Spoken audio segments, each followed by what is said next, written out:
Pemirsa, H-1 Pemilu 2024, Komisi Independen Aceh Singkil mulai mendistribusikan logistik pemilu dari kecamatan ke desa-desa.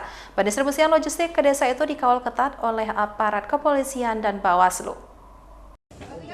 H-1 menjelang pemilu serentak tahun 2024, Komisi Independen Pemilihan Aceh Singkil mulai melakukan distribusi logistik dari setiap kecamatan ke desa-desa. Logistik pemilu itu akan disimpan pada kantor desa masing-masing sebelum disalurkan ke setiap tempat pemungutan suara.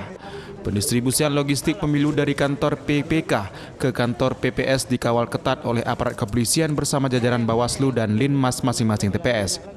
Seperti di Kecamatan Gunung Meriah, sebanyak 50 lebih aparat kepolisian diturunkan untuk mengawal dan menjaga logistik pemilu untuk 25 desa yang ada di kecamatan itu. Kemudian setelah nanti di PPS, satu malam dikawal oleh personil, kemudian nanti langsung ke TPS masing-masing.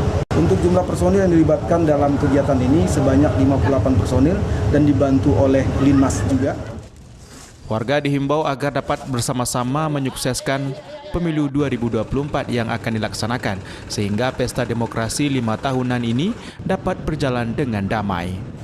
Dari Kabupaten Aceh Singkil, Suparman Munte, iNews melaporkan.